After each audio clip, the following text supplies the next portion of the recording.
로마서 2장 제가 읽겠습니다. 1절부터 그러므로 남을 판단하는 사람아 물론 누구든지 네가 핑계치 못할 것은 남을 판단함으로 네가 너를 정죄하매니 판단하는 네가 같은 일을 행함이니라. 여기 물론 번역도 그렇게 됐지만 사람이란 단어가 나오잖아요, 그죠? 근데 이게 번역이 기가 막힌 게 이렇게 판단하는 사람아, 성경에서 여태까지 편지 쓸 때 이 사람아 저 사람아 하는 거 거의 못 들어봤잖아요. 근데 여기서 사람아 그런단 말이에요, 그죠? 그 우리가 그것과 대조적인 존재가 뭘까요? 사람과 하나님이죠. 벌써 판단이란 단어가 나왔을 때 판단하는 사람아 그럼 뭐 느낌이 좋아요, 나빠요? 별로 안 좋죠. 이 판단은 사람의 일이 아니기 때문에 이런 거죠. 그러니까 사람의 일이 아닌데 사람이 판단을 하고 있는 게 지금 문제가 된 겁니다. 그러니까 지금 1절에서 너도 같은 일을 하고 있다. 이게 중요한 게 아니에요. 같은 일을 하고 있는 거 하나님 아시고 본인도 압니다. 그죠? 네가 같은 일을 하고 있는 게 문제가 되는 게 아니라 같은 일을 하고 있으면서 같은 일을 하고 있는 사람을 판단하는 게 문제라는 거죠. 그죠? 그죠? 지금 이거 1절에 보면 이렇게 얘기하잖아요. 남을 판단하는 것으로 네가 너를 정죄하매니 판단하는 네가 같은 일을 행함이니라. 지금 같은 일을 행하는 거가 포커스가 된 게 아니라 그런 사람이 판단하는 게 이제 포커스, 이제 문제죠. 그러니까 역기능이죠. 성경에 있어서 우리 지난번에 1장 보면은 순리를 영리로 쓴다 그래서 좀 이게 역기능이잖아요. 사람이 해야 할 사람의 일이 있고 하나님의 일이 있고, 그죠?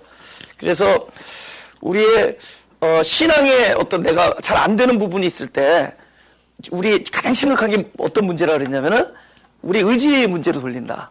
그죠? 이거 앞으로 잘해봐야겠구나. 하나님 앞으로 잘해보겠습니다. 그래서 김여치 않습니다. 그죠?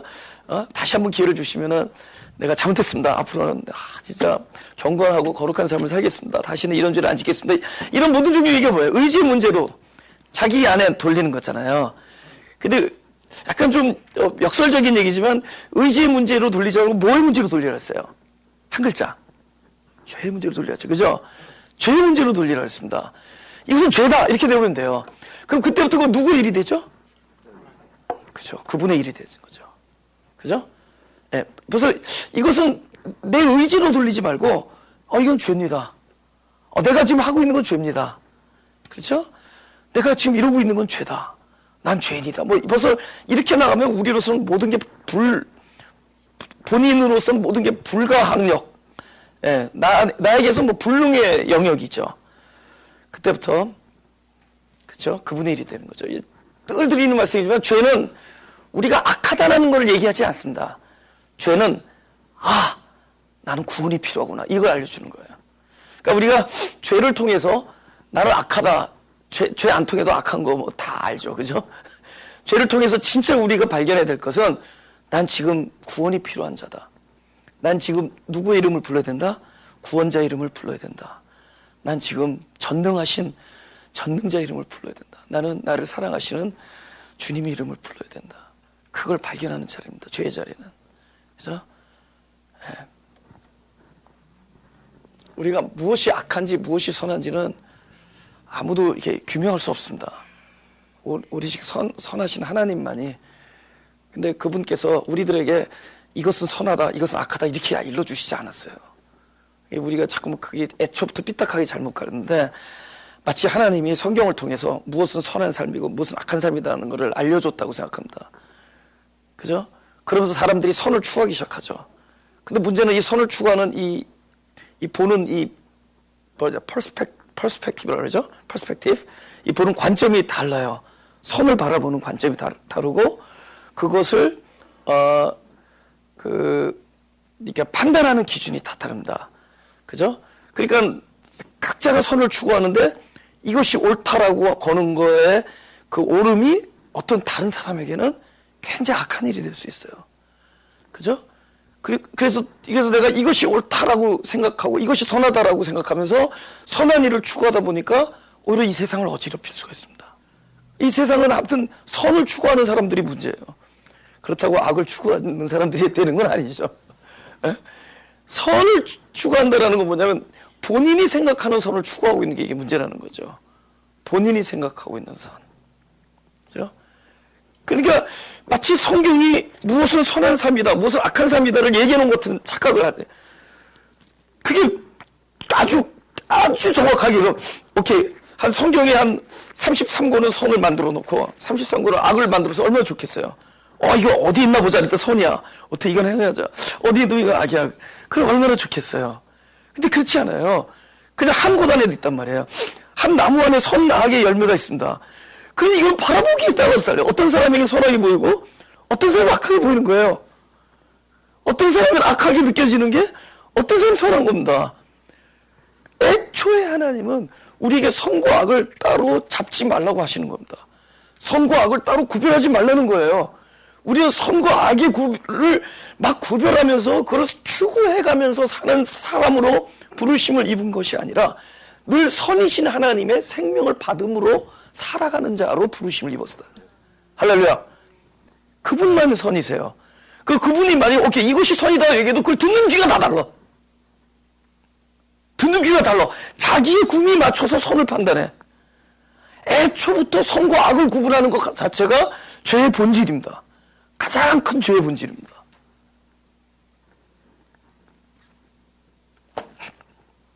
내 일이 되면 안 돼요. 철저히 하나님의 일이 돼야 됩니다. 그렇죠?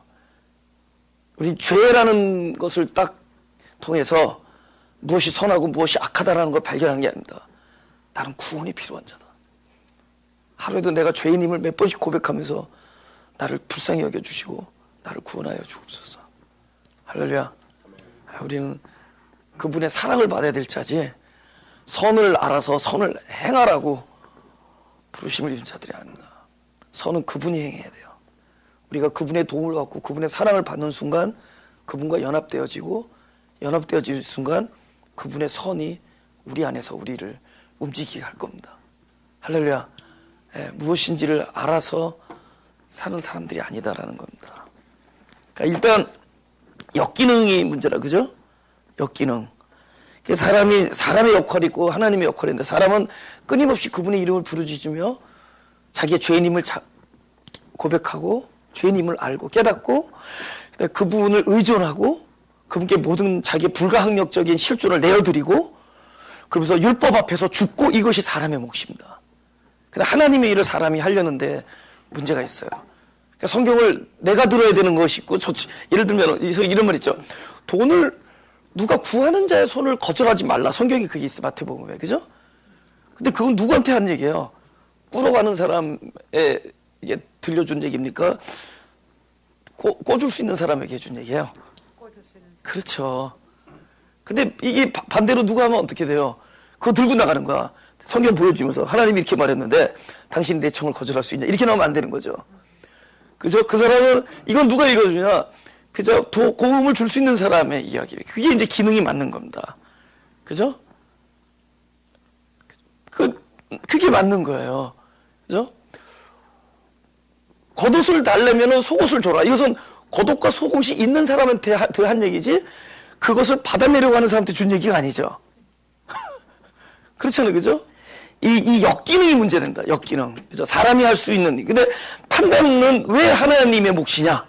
일단 그분이 선이시고 그 다음에 판단에는 이유가 있습니다. 판단은 곧 우리를 무엇이라고 정죄하는 거죠? 사형, 죽음이라고 얘기하는 게 판단이잖아요. 그래서 최초 판단하는 도구를 놔둔 것이 선악과입니다. 선악과를 통해서 내가 누구임이 판단되는 거예요. 정확하게 너는 죽음이다라는 거죠. 그럼 그 도구는 어떠한 더 큰 도구의 전초전의 역할을 하는 겁니다. 그러니까 우리가 판단 자체를 이렇게 선과 악으로 나누지 말고 이것이 어떤 절차에 있어서 하나님의 어떤 구원의 기능입니다.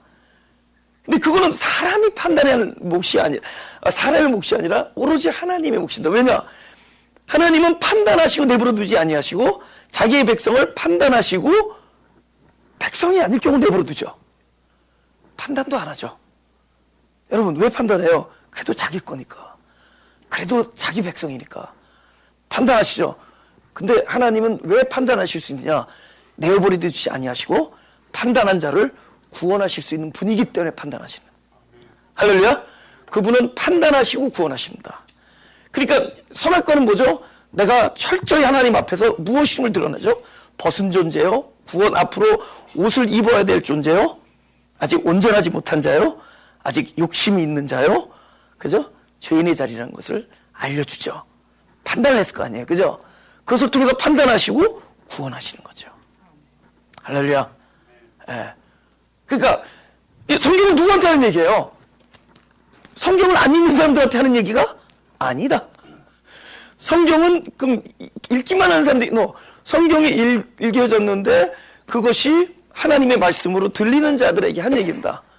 그들에게 판단이라는 단어를 들 때는 무슨 얘기예요? 내버려 두지 아니하는 거죠.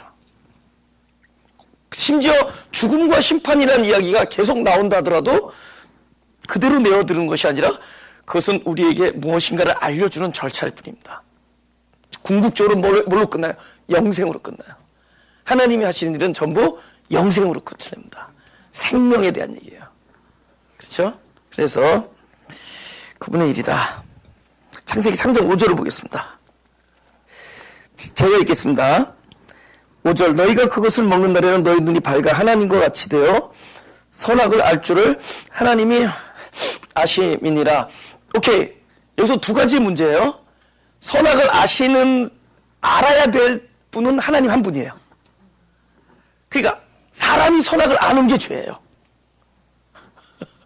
아시겠죠? 하나님과 같이 된다는 건 선과 악을 아신다는 거예요. 근데 하나님이 하나님 자리에 있어야지 온전한 거지, 사람이 하나님 자리에 있는 게 죄입니다. 그죠? 그러니까 우리가 선과 악을 구분하는 삶 자체가 뭐죠? 하나님 자리 노릇을 즐기고 있는 거예요. 그러니까 사람이 가장 원하는 죄가 뭐냐? 죄의 본질이 하나님 자리에 앉고 싶어 하는 거예요. 예. 그래서 판단을 하는 겁니다. 예. 그러니까 선과 악을 아시는 분은 하나님 한 분이어야 되지, 선이 무엇냐고 물으신다면 나는 하나님이라고 말씀드리겠어요. 하나님이에요, 하나님. 할렐루야. 근데 하나님 말고 무엇이 선이다 그런 순간 이미 그것은 내가 죄인의 자리에 있는 겁니다. 무슨 뜻인지 아세요? 그죠? 그때부터는 너무나 많은 판단과 갈림이 있어야 돼요. 그리고 항상 그 중심에 뭐가 있어요? 선의 기준이 하나님이 아니라 내가 있게 돼요. 내가 그 자리에 있게 돼요.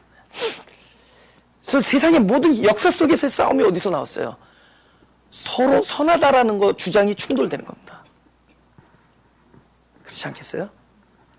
그 주장이 충돌되는 거예요. 예. 특히 뭐가 선하냐는 거죠. 그죠? 뭐가 선하냐는 거예요. 그 사람들 입장에서 그분이 가장 자기에게 유익을 갖다 주는 거잖아요. 예. 그죠? 우리 이 교회 안에서 무엇이 거룩한 일이다, 그것을 추구하는 순간에 우리는 거룩한 일이 추구되어지면서 동시에 보이지 않는 더 악한 죄의 본질이 이 교회를 덮칠 겁니다. 아멘. 예, 그럴 겁니다. 예. 우리는 무엇이 옳은 삶이다, 무엇이 그른 삶이다를 우리가 가르면서 가는 삶이 아니라 우리는 선이신 하나님을 날마다 영접하고 그분의 도움을 받고 그분의 생명과 그분의 주관하에서 그분의 모든 것을 의탁하고 살아야 되는 자임을 고백하면서 사는 겁니다. 아멘. 나에게는 선함이 없다. 그래서 누가복음 18장을 보겠습니다. 19절. 제가 읽겠습니다. 18절부터. 어떤 관원이 물어가로되 선한 선생님이여 내가 무엇을 하여 영생을 얻으리이까? 예수께서 이르시되 내가 어찌하여 나를 선하다 일컫느냐? 하나님 한 분 외에는 선한 이가 없느니라. 지금 예수님이 이 사람에게 뭐를 탓한 줄 아세요? 이 사람이 무슨 잘못을 하고 있어요, 지금? 이 사람 생각에 지금 어떤 개념을 갖고 있어요? 오케이, 한 대상을 놓고 누가 더 선하다고 얘기해요? 자기가 선하다고 얘기해. 예를 들어 내가 당신은 선하십니다 하는 순간에 그 선과 악의 기준이 이게 잣대가 누구예요? 나잖아. 지금 이 사람에 있어서 가장 심각한 문제는 예수님이 선하지 않은데 선하다고 했다는 게 문제가 아니라 그 사람이 감히 예수님께 선하다라고 얘기할 수 있었던 거예요. 그쵸? 그쵸?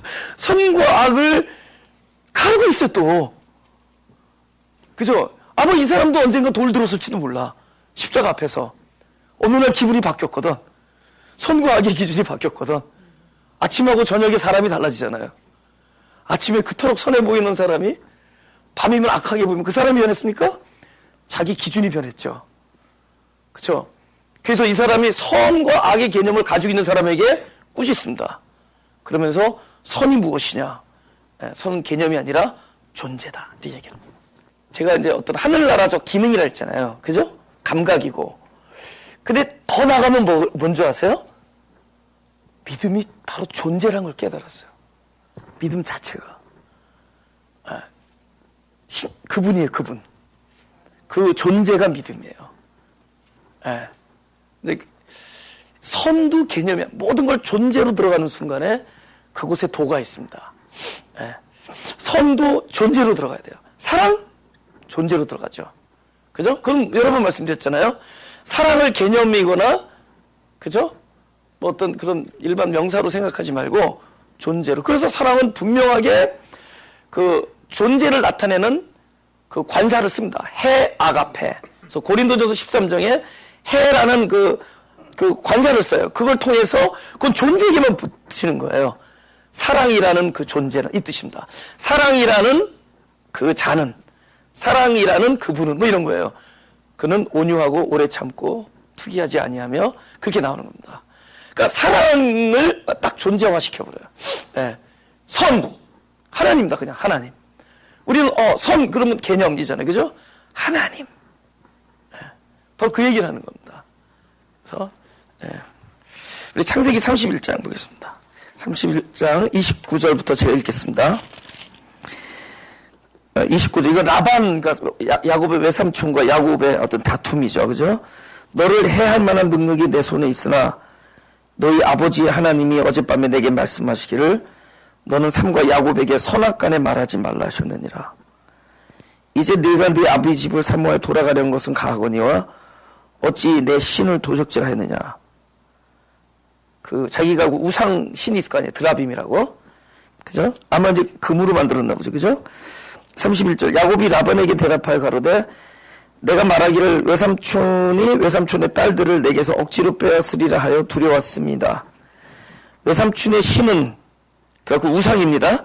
누구에서 찾든지 그는 살지 못할 것이요 우리 형제들 앞에서 무엇이든지 외삼촌의 것이 발견되거든 외삼촌에게로 취하소서 하니 이는 야곱을 라헬이 그것을 도적질한 줄 알지 못했습니다.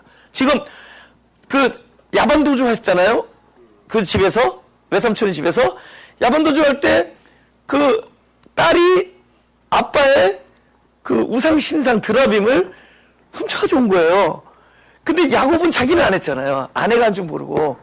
그죠? 아내가 한 줄 모르고. 그러니까 너무 당당합니다. 그죠? 그래서 막 삼촌한테 막 그러죠. 장담하는 거죠. 누구든지 그걸 훔친 사람은 죽는다. 그래서 죽음을 이야기합니다. 근데 그걸 누가 갖고 있었냐? 라헬이 갖고 있었잖아요. 그죠? 근데 실제로 죽어. 좀 성경에 보면은 그런 이야기들이 많아요. 예를 들면은 그 리브가 야곱의 엄마 리브가가 그 아들이 그런 얘기 하잖아요. 이렇게 털을 붙이고 들어가잖아요. 가짜 털. 그래서 아버지한테 그래서 거짓말 하러 들어가면서 거짓말 하는 자로 보일까봐 걱정하는데 그 얘기 하잖아요. 그죠? 내가 목소리는 형하고 다른데 털만 있고 내가 괜히 아버지한테 거짓말 하는 자로 보일까봐 걱정입니다. 그랬더니 리브가가 엄마가 야곱에게 그 저주는 나에게 돌려라 그런다고요. 그리고 실제로 또 죽습니다. 그죠? 그리고 레이첼도 야곱의 말대로 라헬도 일찍 죽습니다. 그러니까 야곱은 되게 불쌍해요. 사실은 너무나 자기를 사랑하고 자기가 사랑했던 사람들을 하나하나 띄어갑니다. 하나님께서. 그죠? 하나님께서. 그럼 내가 하나 물어볼게요. 힘든 사람이 붙어지는 게 힘들까? 사랑하는 사람 떨어지는 게 힘들까? 사랑하는 사람 떨어지는 맞아요. 왜냐면 힘든 사람은 사랑할 수 있잖아요. 근데 사랑하는 사람은 떨어지면 다시 만날 수 없잖아요. 그래서 이 야곱은 너무나 사랑하는 사람들이 계속 떨어져 나가요. 자기를 사랑했던 엄마 리브가가 결국은, 그리고 주랭랑 치고 나서 엄마 못 보고, 또 금방 사랑하는 내 와이프 중에서 제일 사랑하는 레이첼을 제일 먼저 묻고, 제일 사랑하는 사람 아들, 11번째 아들 요셉을 뭐 죽었다는 소리 들었죠. 죽진 않았지만은 떨어지고, 나중에 그 다음으로 사랑하던 벤자민을 놓칠 뻔한 위기에 속고, 그런 그 사람은 끊임없이 이별의 고통과 그런 고난이 있습니다. 그죠? 그러면 이 사람이 말을 했기 때문에 죽었느냐? 그건 아니라는 거죠. 왜냐면 말을 해서 죽었다면은 대한민국 남자 전부 손에 장을 지지고 다니겠습니까? 대한민국 남자들 전부 손자하고 아들이 됐었어야 되는데. 근데 이 성경에서 나오는 말을 통해서 하나님이 우리에게 무엇인가를 알려주시는 거예요. 사람의 말이지만 그것이 또 하나님의 말씀이셨거든요. 그러면 이 사람이 지금 하고 있는 일이 뭐였어요? 이 라반이라는 외삼촌과 조카가 지금 하고 있는 일이 뭐였죠? 선악간의 다툼을 하고 있는 겁니다. 어느 정도냐? 선악간에 말하지 말라 그랬는데 내가 이것만 말하자. 이게 지금 선악간에 다투고 있는 거예요. 무슨 얘기인지 알죠? 예? 그러니까 내가 잘못했어 하면서, 그러면서 또 자기 얘기하는 거랑 똑같은 겁니다. 아무튼 근데 둘의 이야기를 들어보면 서로 무엇만 생각하느냐? 자기가 잘못한 것은 잊어버리고, 자기가 거짓말한 건 잃어버리고, 상대방이 나를 속인 것만 기억해요. 그죠? 그리고 자기가 아무것도 없었을 때 거두어 들인 공로는 잊어버리고, 내가 상대방에게 베푼 유익만 기억합니다. 그것이 오늘날 이 세상을 살아가는 사람들의 우리 일상이 그렇다는 거예요. 그거 왜 그런 줄 아세요? 사람은 선하다라는 걸 얘기하면서 그 선이 어떤 걸 선으로 하느냐? 나에게 유리하고 자신에게 유익한 것을 선이라고 여기기 때문이에요. 누구든지 이런 이야기를 할 때 공평하다고 생각하면서 얘기해요. 오케이, 나는 공평하다. 난 단지 선과 악을 얘기한다. 이러면서 하는 얘기가 결국은 자기에게 유익한 것을 선으로 받아들여요. 그래서 그것만 기억해. 자기가 남에게 베푼 것만 기억하고, 자기가 남에게 상처를 주거나 해를 입힌 것은 잊어버려요. 그리고 남이 나에게 상처를 주거나 해를 입힌 건 기억하고, 남이 나에게 공을 들이고 나에게 유익을 준 건 잊어버립니다. 왜 그러죠? 항상 뭐냐면 사람 안에는 그 짓을 하면서 나는 선과 악을 구분하고 있다고 생각하는 거예요. 왜? 사람이 선과 악을 구분하는 순간에 선은 자기에게 유익한 것만 선이야. 어떤 사람이 저 사람 참 좋은 사람이야. 다 보라고요. 그 좋은 사람이라고 얘기하는 사람이 이 사람을 흉보고 다니나. 사이가 좋은 거잖아요. 그죠? 서로 존경하고. 근데 나에게 비판을 가하는 사람을 누가 좋은 사람이라고 얘기해요. 근데 때로는 나에게 비판을 가하는 사람이 더 좋을 수도 있어요. 나에게는 안 좋지만은 그 사람이 더 좋은 사람일 수도 있죠. 그러니까 이 조카가 누구든지 이걸 가진 사람, 그 삼촌의 그 우상신을 갖고 있는 사람은 사망인다 이렇게 선포하죠.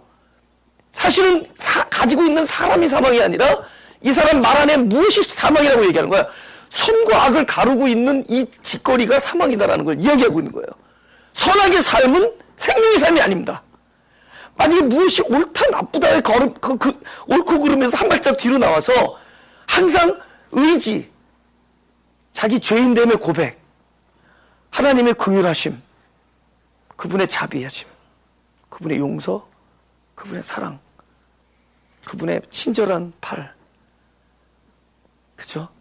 섬김, 우리 이런 것만 있다면. 근데 그렇지 않잖아요. 진짜 무슨 일인지 알죠? 옳은 얘기하는 순간에 우리는 또 다른 악을 만들어내고 있는 겁니다. 내가 이거 옳다고 하는 순간 또 다른 제껴지는 병례가 있어요. 이것이 아닌 사람은 다 악해지는 거예요. 교회는 살리는 얘기하는 거예요. 할렐루야. 교회는 살리는 얘기하는 데요.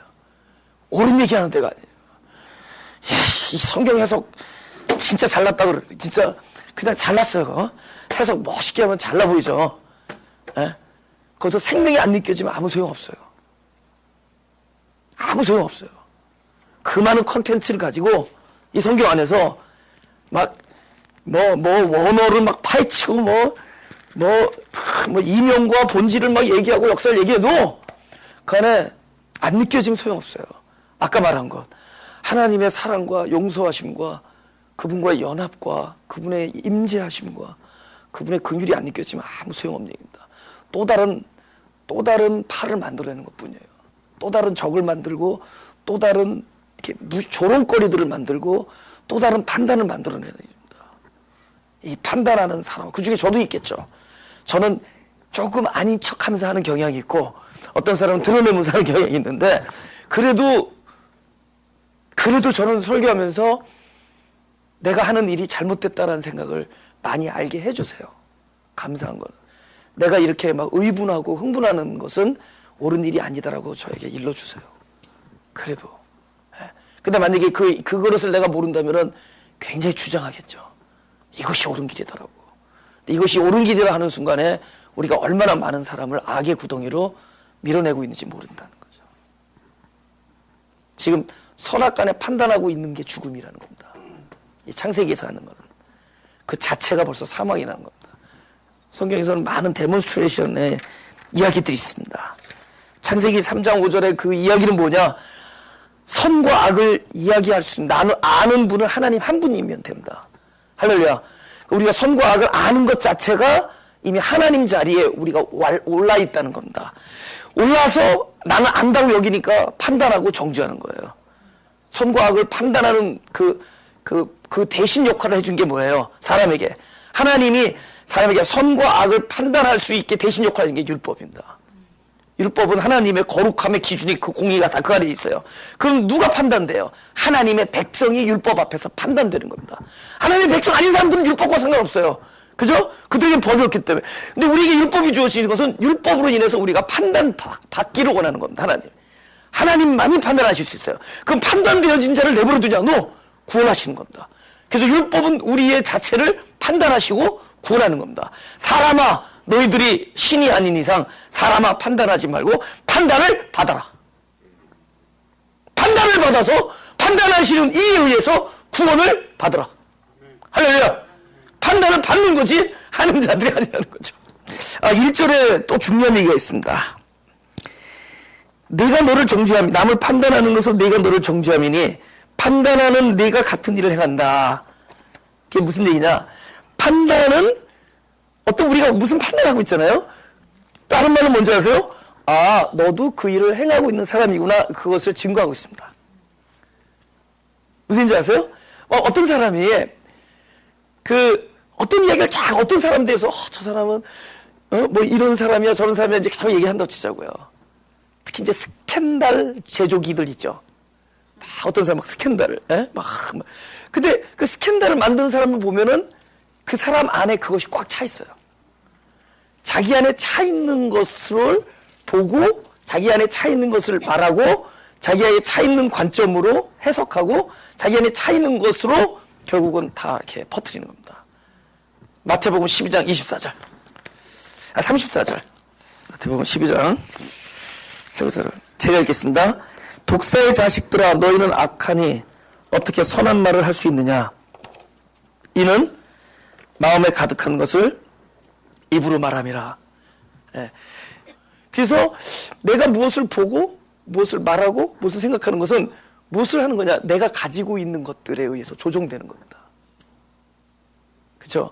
그러니까 내가 무엇을 판단하고 있다는 것은 결국 그 일을 네가 하고 있다는 얘기나 마찬가지예요.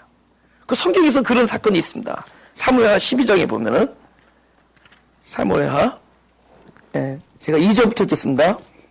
그 부한 자는 양과 소가 심이 많으나 가난한 자는 아무것도 없고 자기가 사서 기르는 작은 암양 새끼 하나뿐이라. 그 암양 새끼는 저와 저희 자식과 함께 있어 자라며 저희 먹는 것을 먹으며 저희 잔에서 마시며 저희 품에 누움으로 저에게는 딸처럼 되었거늘. 아마 이 양 이름이 아마 브라운인가 그럴 거야 아마. 4절 어떤 행인이 그 부자에게 오매 부자가 자기 양과 소를 아껴 자기에게 온 행인을 위하여 잡지 아니하고 가난한 사람의 양 새끼를 빼앗다가 자기에게 온 사람을 위하여 잡았나이다. 5절 다윗이 그 사람을 크게 노하여 나단에게 이르되 여호와의 사심을 가리켜 맹세하노니 이 일을 행한 사람은 마땅히 죽을 자라. 저가 불쌍히 여기지 않고 이 일을 행하였으니 그 양새끼를 4배나 갚아줘야 하리라. 나단이 다윗에게 이르되 당신이 그 사람이라. 지금 있잖아요. 명백하게 자기 얘기하는데 못 알아들어요. 명백하게 이제. 왜? 우리의 눈은 항상 바깥을 향하고 있지 자기를 향하고 있지 않습니다. 명백하게 자기를 얘기하는데도 못 알아듣고 자기는 그 똑같은 일을 판단해요. 예. 그 다윗만 그러겠냐고. 우리의 실상이 그렇다는 거예요. 사람들이 보면 다른 사람을 판단할 때는 거의 뭐 박사 수준이에요. 근데 그 판단하는 박사가 제일 못하는 게 뭔지 아세요? 자기를 못 봐요. 진짜 못 봐. 만약에 거울이 없다면 우리가 제일 안 보이는 게 뭐예요? 자기 얼굴이잖아요. 우리 눈이 어디를 향해 있어요? 바깥으로 향해 있잖아요. 예. 지금 자기 얘기하고 있는데 분명하게 누가 들어도 자기 얘기인데 그것을 벌떡 일어나서 그 사람은 죽어야 된다 그러잖아요. 그러면 그 죽어야 된다 말할 때 뭐예요? 자기는 절대로 그 자리에 있지 않고 어디에 있어요? 지금 의로운 재판관의 자리에 있는 거잖아요. 불의를 못 참는 의로운 재판관.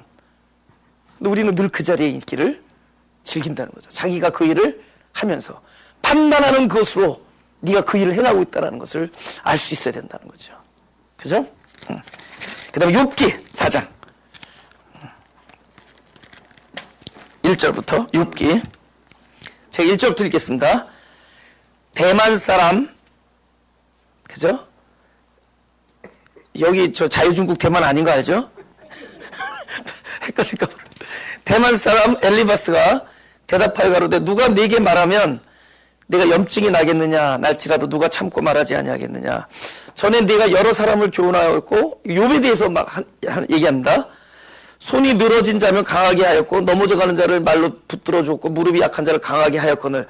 처음에 벌써 칭찬이 나가는 게 수상하죠. 그죠? 뒤에 뭐 쓴소리 하려는 겁니다. 이제 이 일이 네게 임함에 네가 답답하여 하고 이 일이 네게 당함에 네가 놀라는구나. 너는 남 어려운 일 당했을 때 잘 도와줬지만 막상 그 어려운 일을 네가 당하니까 넌 이렇게 쩔쩔매고 있다. 이런 의미입니다. 네 의뢰가 경외함에 있지 아니하냐. 네 소망이 네 행위를 완전히 함에 있지 아니하냐. 그러면 하나님을 경외하는 것도 벌써 싹 부인하죠. 그 다음에 너의 믿음이 없다라는 얘기를 슬쩍 하는 거죠. 생각해보라. 죄 없이 망한 자가 누구인가. 그렇다면 무슨 얘기예요? 분명히 이유가 있을 것이다. 죄가 있든지 뭐가 있을 것이다. 그죠? 정직한 자의 끊어짐이 어디 있는가? 정직한 자는 절대로 이런 일이 안 일어나라. 이 뜻이죠. 내가 보건대 악을 밭갈고 독을 뿌리는 자는 그대로 거느나니 네가 지금 이런 일을 당하고 있는 건 분명히 무엇이 악한 독을 뿌렸을 것이다. 다 하나님의 입기운에 멸망하고 그 콧김에 사라지느니라. 지금 이제 오케이 이 친구가 왔잖아요. 친구들이. 근데 친구들이 그동안에 알고 있는 그 욥이 어떤 사람이었어요? 너무 괜찮은 사람이었죠. 그러니까 자기들보다도 훌륭한 사람이었어요. 근데 훌륭한 사람인데 상상할 수 없는 재앙을 맞았어요. 그죠? 재산도 날아가고 나중에 자식들 10명 다 죽고 그 다음에 또 온몸이 막 악창이 들어가지고 완전히 막 기어장 올라와서 긁고 있고 그 와서 보니까 어이가 없어서 아무 말도 못하고 있다가 드디어 이 엘리바스가 얘기를 꺼내는 거예요. 친구가 그 중에. 가만히 생각해 보니까 무슨 생각이 들었어요. 그래서 드디어 판단이 되는 거예요. 그래서 이제 판단을 하기 시작합니다. 근데 이 사람이 현재 지금 이 욥에게 하고 있는 행동은 뭘 하려는 거예요? 욥이 뭐가 있다? 죄가 있다. 왜 그랬을까요? 보세요. 만약에 욥이 죄가 자기가 생각할 때 자기보다 훌륭하지 여태까지 생각했던 것처럼 나보다 저렇게 훌륭한데 이런 일을 당한다라는 것을 다른 사람이 본다면은 그 사람은 어떤 입장이에요? 저렇게 훌륭한 사람도 저런 고난을 당하는데 저런 고난이 나에게도 올 수가 있겠구나라는 생각을 할 거 아니에요. 그죠? 그러니까 저렇게 죄 없고 흠 없고 순전한 사람이 저런 고난을 당하는 걸 보니까 사람 마음속에 뭐 있겠어요? 나한테도 저런 고난이 올 수 있겠구나라면서 어떤 고난에 대한 불안감이 올 거 아니에요. 그죠? 그러면 어떻게 해야 자기를 보호할 수 있어요? 이 사람이 고난받는 것은 이유 없이 받는 게 아니라 분명히 남 모르는 이유가 있어서 받았을 것이다 라고 규명할 때 자기는 어디부터 안전해질 수 있어요. 이유 없이는 고난받지 않을 것이다라는 안정감이 들죠. 자기에게 안전함을 주기 위해서. 자기가 거기서 뭔가 그러니까 평안함을 느끼기 위해서 그렇게 얘기해보는 겁니다. 지금 이게 엘리바스라는 사람이 이야기했지만 우리들이 다른 사람을 정죄할 때, 판단할 때 우리들 안에 이 마음이 반드시 있다. 이 마음이 있는 거예요. 뭐냐? 어떤 마음이 있죠? 저 사람이 고난을 당하든 안 당하든 난 상관없어. 항상 상대방보다는 내가 안전해야 돼. 지금 저 사람이 고난을 받고 있는데 거기서도 지금 누굴 생각하느냐? 고난 받고 있는 사람보다는 앞으로 내 입장이 어떻게 될 거냐를 더 먼저 계산하고 있어요. 그 뭐부터 하는 거예요? 셀프 프로텍션부터 먼저 하는 거예요. 어떻게 하죠? 저 사람을 죄가 있고 없고 상관없어. 죄가 있는 자로 몰아야 돼. 저 사람을 정죄해야지만이 죄 있는 사람이니까 고난받고 나는 저런 죄만 안 지면은 저런 고난은 안 받을 것이다라는 이 상황에서도 자기를 먼저 살펴요. 우리들이 남을 판단하는 애는 그 속에는 이러한 이기적인 자기만을 사랑하는 자기 중심적인 그리고 남을 생각하기 전에 나를 먼저 생각하는 악한 마음이 있기 때문이다. 이 엘리바스의 정죄를 아시겠죠? 엘리바스의 정죄는 무조건 사람을 죄인으로 몰아놔야 돼. 죄가 이유가 있어서 고통을 당한다는 식으로 이야기해야지 자기가 편해요. 그건 모든 사람이 갖고 있는 판단의 속이유입니다. 그렇죠? 다시 로마서 2절부터 이런 일을 행하는 자에게 하나님의 판단이 진리대로 되는 줄 우리가 아노라. 이런 일을 행하는 자를 판단하고도 같은 일을 행하는 사람아, 내가 하나님의 판단을 피할 줄로 생각하느냐. 하나님의 판단을 받는 게 낫대도요. 하나님에게는 판단을 받고 그 하나님으로부터 구원을 받으면 됩니다. 아멘? 네, 그 하나님에게 심판받고 하나님에게 구원받으면 되는 거예요. 그죠? 성경은 늘 제가 드리는 말씀이죠. 성경을 읽을 수 있는 사람에게 들려주는 얘기입니다. 그죠? 그러니 네가 어찌 하나님의 판단을 피할 수 있다고 보느냐? 그러면은 이거 완전히 구원에서 시작된 사람들이에요? 아니에요. 이건 하나님 부르신 자들입니다. 그 부르신 자들에게 이렇게 진노라는 단어를 쓴다든가 판단의 이야기를 쓴다면은 우리는 막 겁부터 먹잖아요. 하나님의 판단은 피할 수 없다. 하나님이 반드시 너를 판단할 것이다. 율법으로 판단하고 하나님이 말씀으로 판단하고 하나님이 당신이 너를 규명할 것이다. 그러나 그 규명, 우리를 발견벗김은 옷 입혀주기 위한 것이고 우리의 판단되어짐은 구원시키기 위함이고 우리 죄가 드러나면 하나님께서 용서하기 위함입니다. 할렐루야?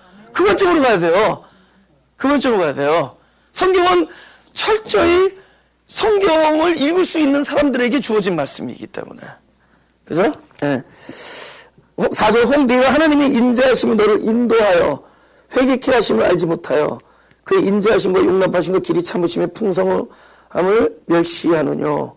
다만 네 고집과 회개치 아니한 마음을 따라 진노의 날 곧 하나님의 의로우신 판단이 나타나는 그날에 이 말 진노를 내게 쌓는다. 자꾸 우리는 그날 진노의 날 그러면은 어떤 종말의 심판의 날 이런 걸로 이렇게 한다.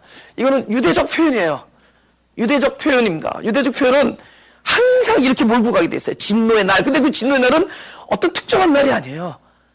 그런 상태를 얘기해요. 진노의 상태입니다. 상태를 얘기하는 거라고. 지금 이것은 우리가 표현을 할 때 중요한 것은 진노의 날 어떤 심판을 받는 데 있지 않고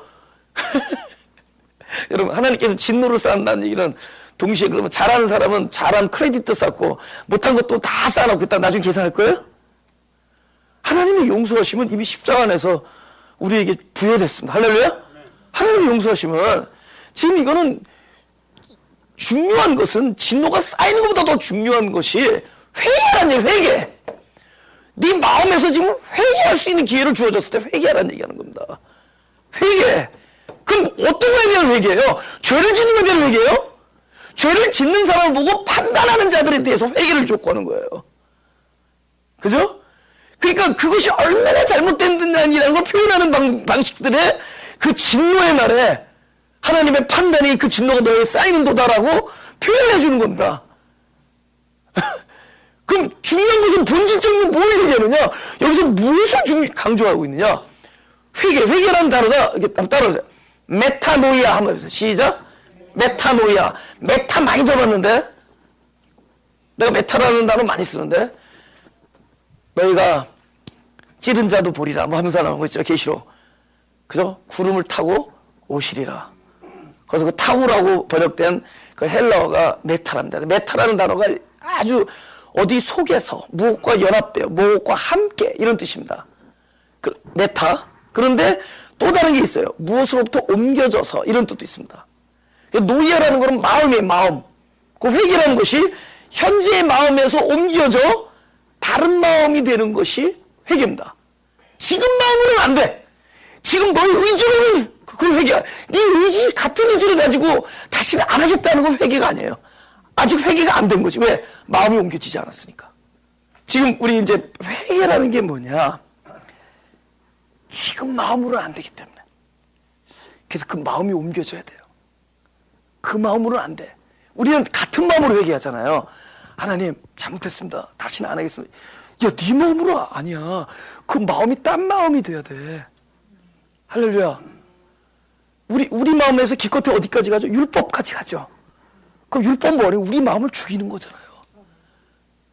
우리 마음으로 해보겠다고 했던 건 어디까지 가요? 율법에서 끝장나잖아요. 그 율법은 나를 죽이잖아요. 이 마음을 죽이는 거잖아요. 야, 이 마음으로는 도저히 어떻게 할 수가 없다.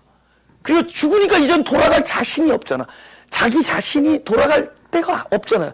그래서 돌아갈 데가 없는 사람에게 탁 와서 안아주는 그곳이 어디 안? 그리스도 안이죠. 할렐루야. 그게 그 어떤 현장에서 그런 게 있었어요.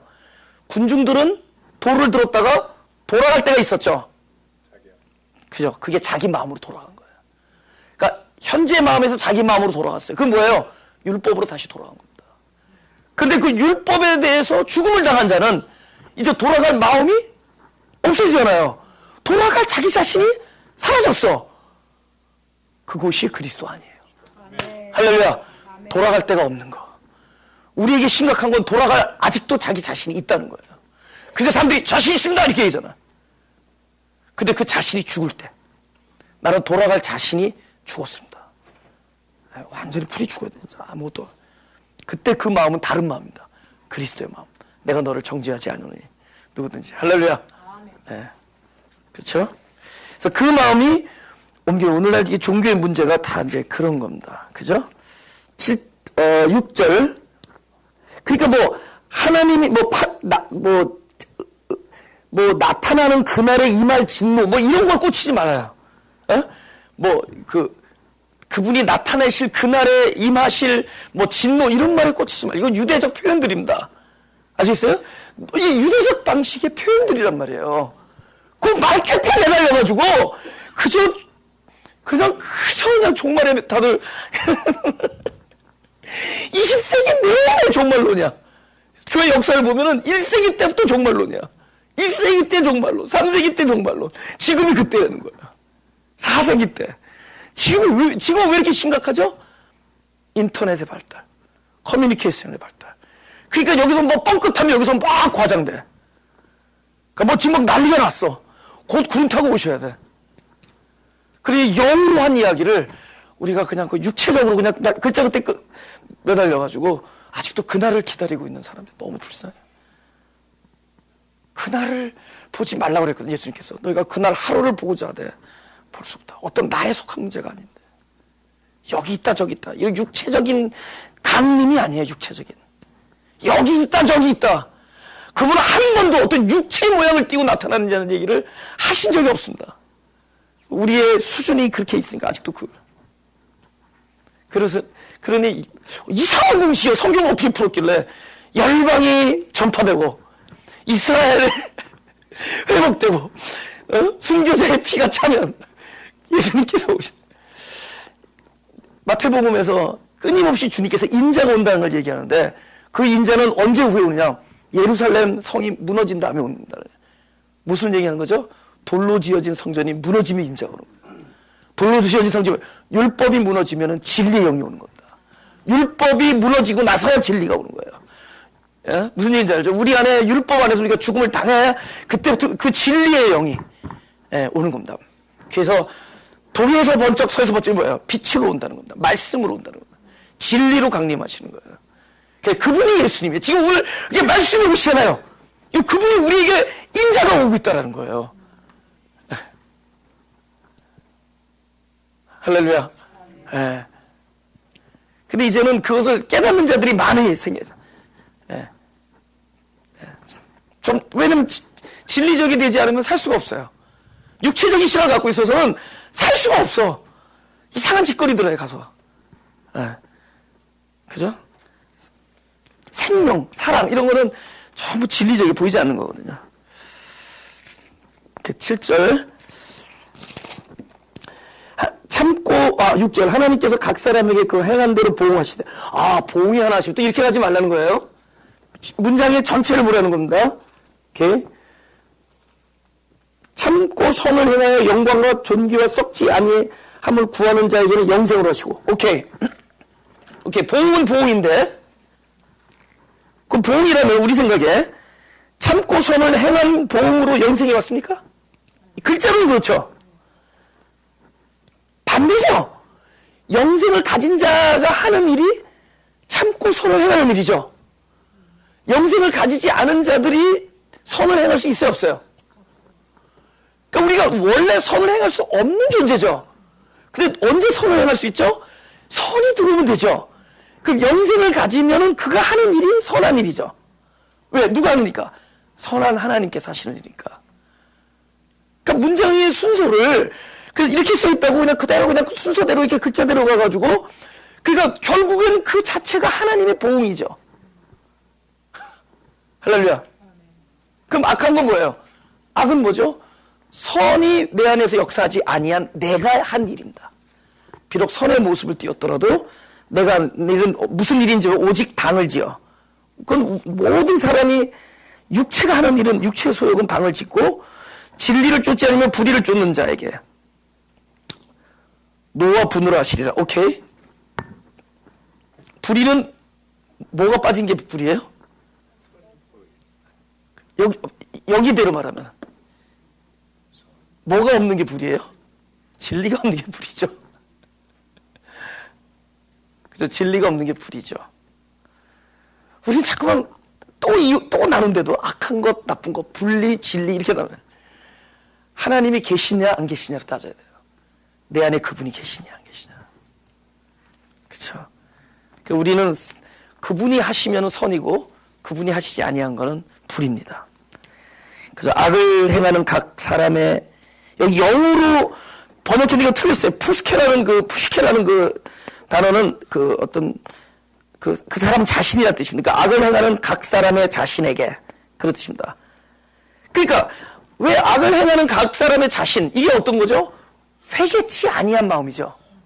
회개한 마음은 자기 자신이 아니라 푸시케가 아니라 바로 푸뉴마죠. 회개한 마음은 우리가 푸시케라는 자기 자신이었다가 푸시케라는 건 뭐냐면 자기 사람 자신이에요.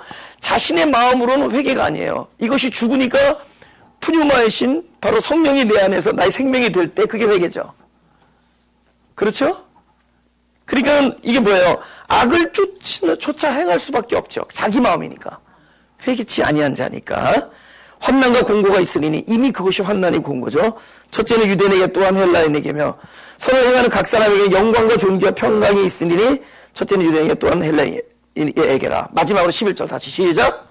이는 하나님께서 외모로 사람을 취하지 아니하심이라. 우리 외모는 다음 주에도 하겠지만 외모에 대해서는 여러 가지. 오케이. 하나님께서 외모를 취하지 아니한다. 그럼 뭐야? 이쁜 사람들 교회 오지 말아야겠네. 하나님께서 말할 때 사람은 외모를 보거니와 나 여호와는 중심을 본다. 굉장히 외모에 대한 얘기가 되게 많습니다. 외모를 취하지 아니하시는 하나님 얘기 많이 나옵니다. 근데 그때마다 그 문장에 따라서 그 외모가 무엇인지 달라져요. 근데 일반적으로 여기서 말하는 외모는 무엇이냐? 오케이. 신앙의 본질이 행위에 있지 아니하고 존재에 있죠. 그쵸? 오케이. 똑같은 존재가 행위가 달라진 것은 변한 게 아니죠. 똑같은 존재가 행위가 달라진 것은 그냥 행위가 달라진 거죠. 존재는 그대로잖아요. 그 존재는 결국엔 행위가 달라졌어도 또다시 달라질 수가 있죠. 그럼 복음에 있어서 본질은 무엇이냐? 이 사람의 행위를 바꾸지 아니하고 존재를 바꿔버려요. 그러면 새로운 존재가 하는 일. 할렐루야. 그러니까 보세요. 마태복음 25장에 양과 염소를 바를 때 염소는 자기의 존재 안에서 자기의 삶을 최선을 다 살았습니다. 그러니까 자기는 뭘 기억하죠? 내가 선하게 살았던 일, 주님을 섬겼던 일, 사람을 공경했던 일을 기억합니다. 그죠? 근데 그분은 그건 악한 일이다 그래요. 왜 그러느냐? 그것은 네가 한 일이지 새로운 존재, 주님께서 거듭내셔서 한 일이 아니기 때문에. 근데 이제 두 번째 그 양들은 자기가 한 일을 기억 못해. 당연하죠. 왜 기억 못하죠? 그건 자기가 한 일이 아니기 때문에. 다른 마음이 했죠. 그것이 회개입니다. 마음이 다른 마음으로 옮겨지는 거예요. 메타노이아. 그 하나님은 외모를 취하지 아니하신다. 하나님은 우리들의 행위에 따라서 보응하시는 분이 아니다.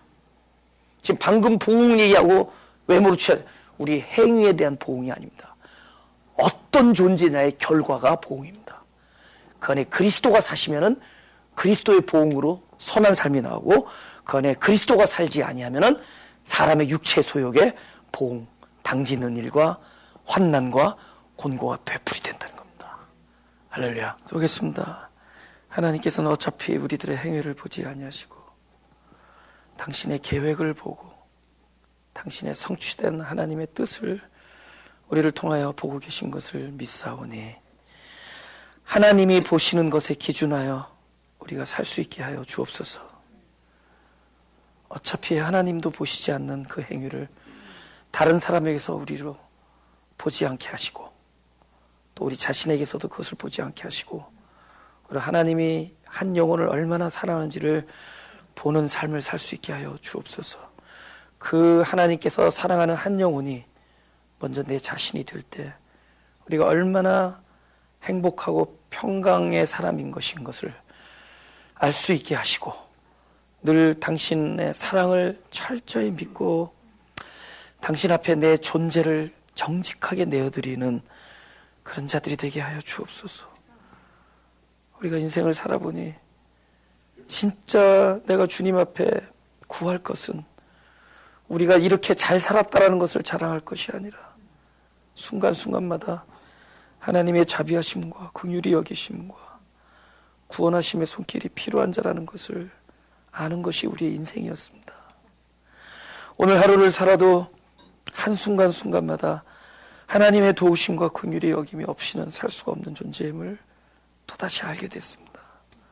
우리들을 도와주옵소서. 우리를 용서하시고 우리를 선한 길로 인도하여 주옵소서. 우리 안에 오셔서 선이 되어 주시고 당신의 뜻을 행하시옵소서. 우리는 늘 주저하고 우리는 늘 변경하며 우리는 늘 게으르고 우리는 늘 우리가 원하는 것을 먼저 하지만 하나님께서 우리를 불쌍히 여기시고 우리 안에 오셔서 당신의 선한 계획을 이루어 주옵소서. 우리를 인도하여 주옵소서.